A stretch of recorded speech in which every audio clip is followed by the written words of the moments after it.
Hello! Big boss പുത്തൻ promo. അതെ കൂട്ടുകാരെ, നമ്മുടെ ബിഗ് ബോസ് അവസാനത്തെ ആഴ്ചകളിലേക്ക് ഇങ്ങനെ കടക്കുമ്പോൾ, ഈ മത്സരാർത്ഥികളൊക്കെ നമ്മുടെ ഹൃദയത്തിൽ ചേക്കേറിക്കൊണ്ടിരിക്കുകയാണല്ലേ. ആദ്യമൊക്കെ നമ്മുടെ ഈ ഒരു സീസൺ ബോറായി തോന്നിയിരുന്നെങ്കിലും, അവസാനത്തേക്ക് കടക്കുമ്പോൾ ഓരോ മത്സരാർത്ഥികളും നമ്മുടെ എന്താ പറയാ ഭയങ്കരമായിട്ട് അടുത്തുകൊണ്ടിരിക്കുകയാണ്. അതുപോലത്തെ ഒരു എപ്പിസോഡാട്ടോ വരാൻ പോകുന്നതും. ഇപ്രാവശ്യം നോമിനേഷനില് ഇങ്ങനെ ഓരോരുത്തർ വന്ന് നോമിനേറ്റ് ചെയ്യലൊന്നുമില്ല. എന്താ പറയാ, എല്ലാവരും തന്നെ നോമിനേഷനിലുണ്ട്. നമ്മുടെ നൂറ് ഒഴികെ എല്ലാവരും തന്നെ നോമിനേഷനിലുണ്ട്. അപ്പൊ എല്ലാവർക്കും നമ്മുടെ ബിഗ് ബോസ് ഒരു അവസരം കൊടുക്കുകയാണ്. ഇത്രയും നാൾ എങ്ങനെയാർന്നു ഇവിടത്തെ ആ ഒരു അനുഭവങ്ങൾ എല്ലാവരോടും പങ്കുവയ്ക്കാനും, ഓരോരുത്തർക്ക് തോന്നിയ കാര്യങ്ങളൊക്കെ പറയുവാനും ഉള്ളൊരു അവസരാട്ടോ കൊടുക്കുന്നത്. അപ്പൊ എല്ലാവരും ഭയങ്കരായിട്ട് സെന്റിയൊക്കെ ആവുന്നുണ്ട്. ഇത്രയും ദിവസമായല്ലോ ഒരുമിച്ച്.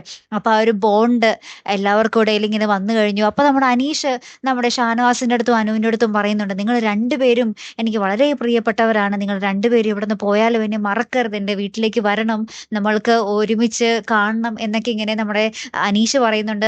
അനു ഭയങ്കരമായിട്ട് ഇങ്ങനെ സന്തോഷിച്ചും കരഞ്ഞും കണ്ണൊക്കെ നിറഞ്ഞും കുറെ കാര്യങ്ങൾ പറയുന്നുണ്ട്. അങ്ങനെ ഓരോരുത്തർക്കും ഓരോരോ കുഞ്ഞു കുഞ്ഞു കാര്യങ്ങളാട്ടോ പറയാനായിട്ട്. ലാസ്റ്റ് ഇവരെല്ലാവരും ഭയങ്കര ഹാപ്പി ആയിട്ട് താങ്ക് യു ബിഗ് ബോസ്, കാരണം ഇവരുടെ ഉള്ളിലത്തെ ഇത്രയും ദിവസമുള്ള കാര്യങ്ങളൊക്കെ ഇവർക്ക് പറയാൻ നമ്മുടെ ബിഗ് ബോസ് ഒരു അവസരം കൊടുത്തല്ലോ. അപ്പൊ അതിന് ഇവര് താങ്ക് യു ഒക്കെ പറയുന്നുണ്ട്. അങ്ങനെ വളരെ മനോഹരമായിട്ടുള്ള ഒരു പ്രേക്ഷകരുടെ ഹൃദയങ്ങളിലേക്ക് കേറി ചെല്ലുന്ന മത്സരാർത്ഥികൾ കേറി ചെല്ലുന്ന ഒരു നിമിഷങ്ങൾ തന്നെയാട്ടോ വരുന്നൊരു എപ്പിസോഡിൽ നമുക്ക് കാണുവാൻ സാധിക്കുന്നത്.